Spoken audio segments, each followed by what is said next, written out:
Record. Perfect. All right, so my name is Sydney and I'm the current Vice President on the Student Assembly Board of Directors. And tonight I have just a couple slides to talk about what it is to be a Core Ambassador, and hopefully everyone can get their questions answered and feel more confident in what the Core Ambassador position is, and if you would want to apply for it in the future. So this is the description of the Core Ambassador from the Core Ambassador Handbook. Basically, the job is to represent PT and PTA students in your state and be the primary link between the students in your state and the Student Assembly Board of Directors. So the Student Assembly Board of Directors is made up of 10 students who are elected each November by other students in APTA, but the Core Ambassador is an integral position because they help inform the Student Assembly Board of Directors about what's going on in their state, and also they help share information from the National APTA and the Student Assembly Board with students in their state, because each state chapter is unique and they have different events at different times or a different number of programs in the state. We really need the Core Ambassadors to help facilitate engagement in each state in the ways that the Student Assembly Board of Directors can't do on their own. Their primary roles of the Core Ambassador is to foster engagement with students in your state and communicate information between the students and the Board of Directors. So two-way communication about opportunities for students to get involved, and then also keeping the board updated on what's going on in your state, and also representing the interests of students in your state. So a little bit about the position. There's one Core Ambassador for each state chapter. We've split the Core Ambassadors into 2 cycles. So half of the states elect new Core Ambassadors in the fall, and half will select them in the spring. And so the ones that are open right now are for those states that are on the fall cycle. And this is just set up so that there's always some Core Ambassadors who are continuing their position. And so not everybody transitions at one time. Since there are so many, it kind of helps break up the transition. And each Core Ambassador serves for a year, and you work directly with the Vice President on the Student Assembly Board of Directors. So right now that's me, and then in November, after elections take place, there'll be a new Vice President, and their primary job is to work with the Core Ambassadors. In addition to working with the board, you also communicate with people in your state. So faculty and student contacts at programs in your state chapter leadership, like your chapter president or your chapter executive. And then if you have a student special interest group or some kind of student committee or group in your state, collaborating with them as well. So this is not an exhaustive list, but this is kind of like the primary things that Core Ambassadors do during their year that they are serving their term.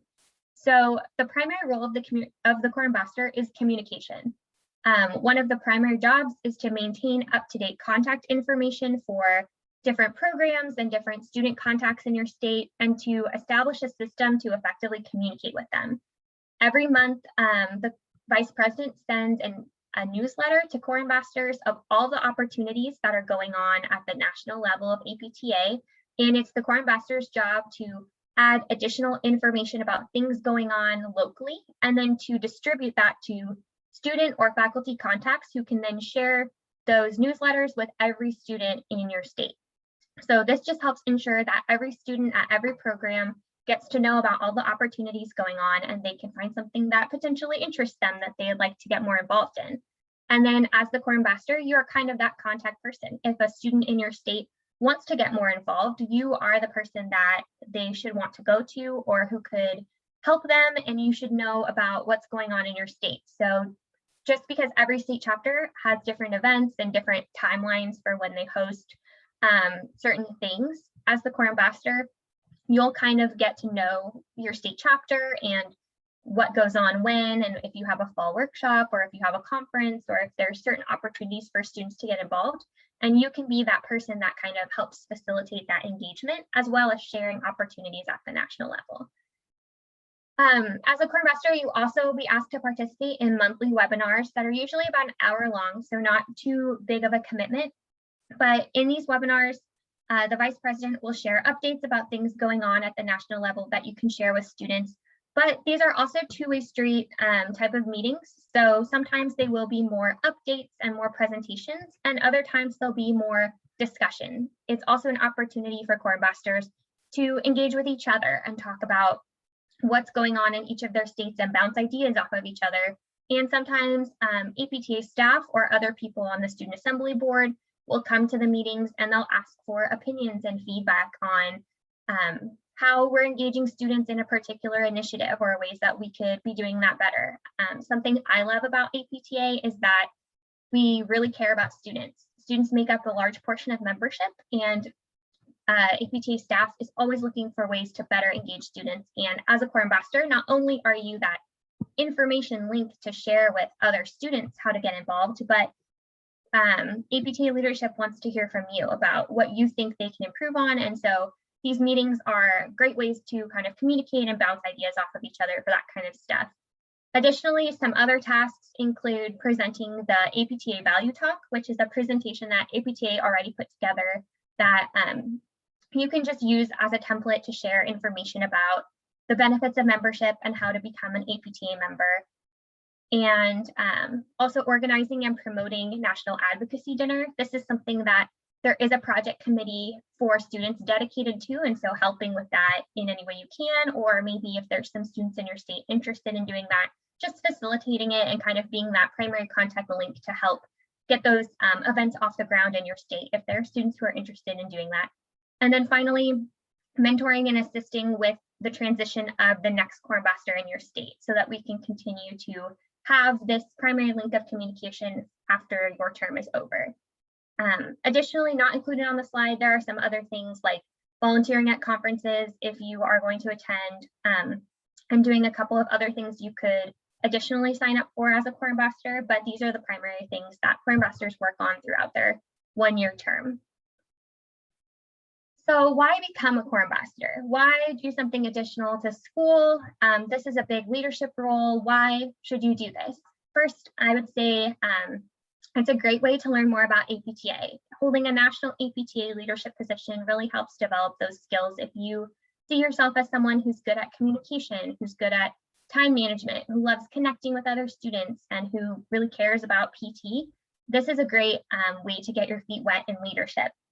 The core ambassador position is a really important position, but it also is not a huge time commitment. So it's a great way to be a part of APTA and really hold an important position without having to jump in and get over your head with too many things going on. There's also a lot of networking opportunities. When I was a core ambassador, that's how I met a lot of people in my state chapter, is because I got to work with them, and then I just continued to meet people and meet students, and now I know so many more people within the PT community.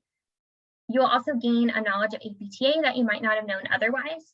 You'll just kind of learn the inner workings of the association, and you'll kind of figure out where you feel like your voice fits into the association, and I think that's a really neat thing to get to do. And then if you are passionate about advancing the PT profession, this is a great way to get involved with that and to convince other students and help them get involved with advancing the profession as well. There are a lot of people who go on to graduate from school and become clinicians and get involved in chapter leadership or national leadership, or hold a variety of positions at their jobs that started out as core ambassadors. It's a great way to really see how the association works and grow your leadership skills in APTA. And there's no prior leadership experience required. While having prior leadership experience always helps, really the thing we're looking for are students who are passionate about becoming a core ambassador. They want to get more involved, and they want to help other students get more involved, and they want to do the best they can and really grow their leadership skills. So just because you haven't had a leadership position before, or just because you're new to APTA, doesn't mean you wouldn't be a good core ambassador. So don't let that hold you back. There are a lot of great opportunities, even if you feel like you haven't had leadership experience yet. This is a great way to start getting some. And then finally, how to apply. So make sure you're an APTA member, and then look for your state's opportunity on APTA Engage. Like I said before, there's 2 cycles, so that not all the core ambassadors are onboarded at one time. And so on the screen in this graphic are the states that are currently accepting applications. And so if you're interested in applying, and you live in any of these states, now would definitely be the time. And applications close on August 14th.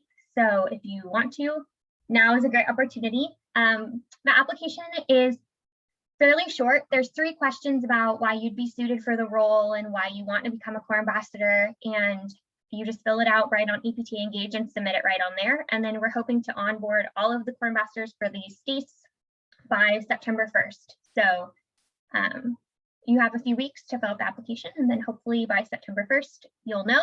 And if you are interested, or you just came to this meeting to hear a little bit more about what even is a core ambassador, and you think about it and you might want to apply in the future, if you live in any of the states that are not on this list, those applications will open in January with starting your term in March. So you serve a year term. And if you are just interested and want to learn more about what APTA offers, this is a great way to get involved, as well as many other things. And so, yeah, that's really all that I had to talk about tonight.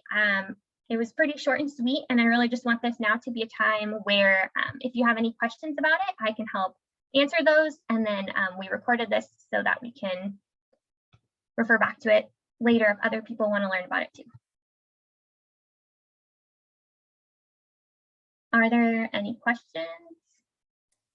I had a few questions, if you don't mind. Sure. You talked about the time commitment, and that it was a good way to get your feet wet before taking on a larger role. Yeah. Can you talk more about what your time management looked like and how much time, maybe per week or per month, you were committing to this role? Yeah, for sure. I would say in this role, I probably spent around 10 hours a month working on things. Attending the monthly meetings is about an hour, and then making sure that you send out the newsletters took me like another hour or so, just to make sure that I got all of the state specific updates to send with my newsletter. And then depending on the events or the time of year that we were working on, like for National Advocacy Dinner, I spent time getting speakers for that, or helping. My state has a student special interest group or a student committee, and so I would help them with things like that. And then there's just like other things that you can work on depending on the projects of your state, or getting on calls with students in your state if they're interested in getting involved, or sending emails to program contacts to say, like, throughout the month, sometimes like we'll have other updates that don't go in the newsletter. So sending those out to the appropriate students or advertising those.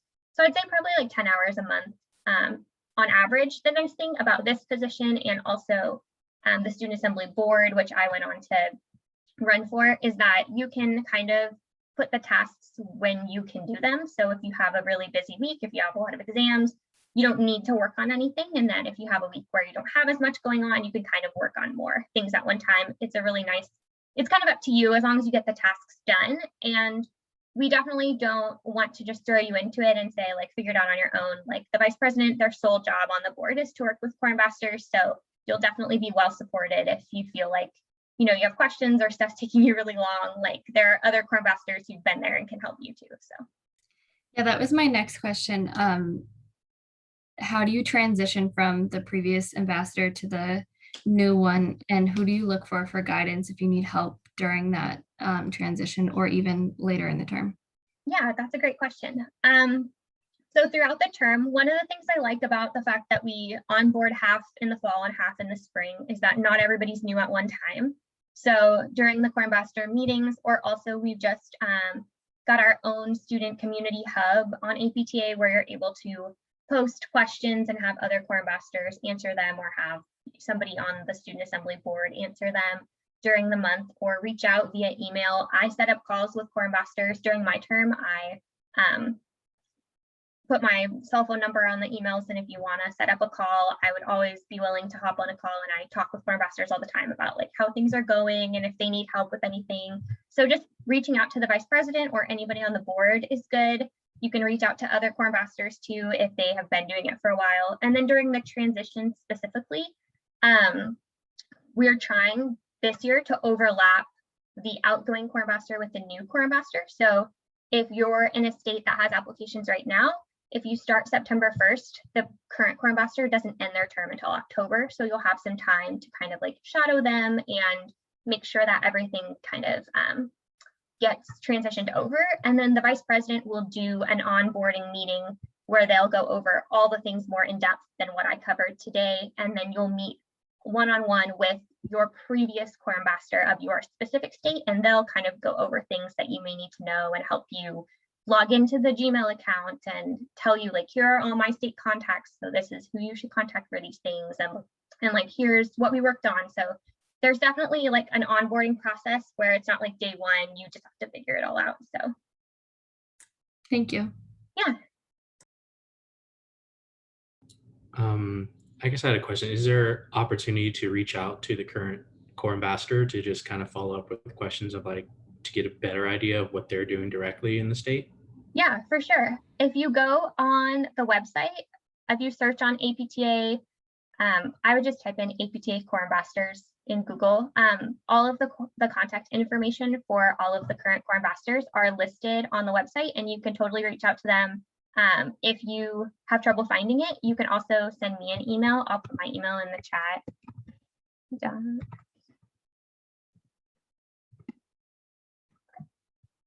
That is my email, and I can connect you with them as well. So if you just want to shoot me an email after this meeting, I know who all of the core ambassadors are, so I can just send you send them an email introducing you, and then they'll connect. Everybody is super willing to talk about it and help and stuff. And part of your job as a core ambassador is to find someone and encourage them to apply to replace you so that your state doesn't go vacant for the next year. So all the core ambassadors who are kind of transitioning out are definitely looking for people who want to apply in their states. So I'm sure they would love to talk to you about it.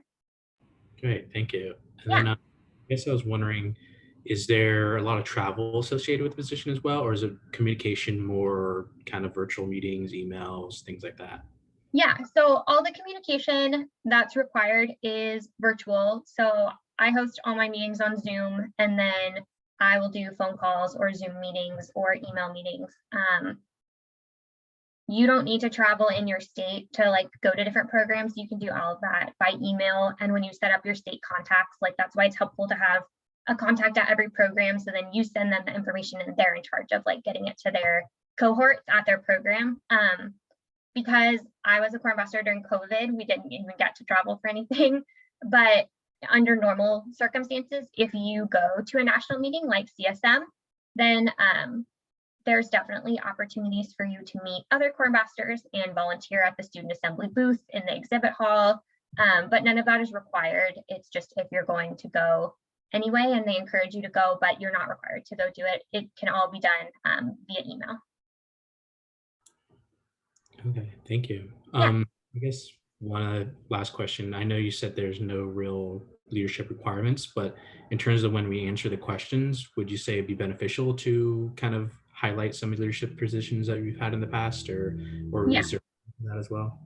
Yeah, I believe that the first question on the application is to talk about previous leadership experiences or qualities you have that you feel like would make you a good fit.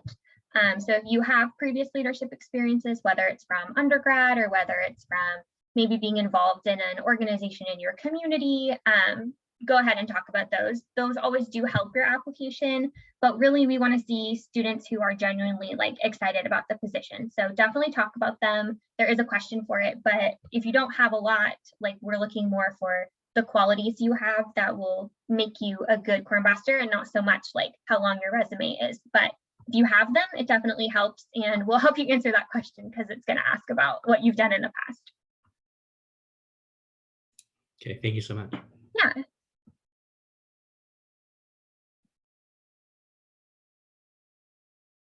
All right, well, I can stay on for a couple minutes just in case there's more questions, but if not, I don't need to keep you on Monday night, but thank you all for being here. I really hope that if you're in states that have applications open right now, that you apply. It's a great opportunity. And if you have any questions later, feel free to email me. My contact information is also on the APTA website. So if you don't write it down, it's on there too. Okay, thank you. Yes, John. That's great. I'm glad you came to listen, even though your state doesn't have an application open right now. We'll look for it in the spring. Thanks again. Yeah. Thank you. Have a nice night. Yeah, you too.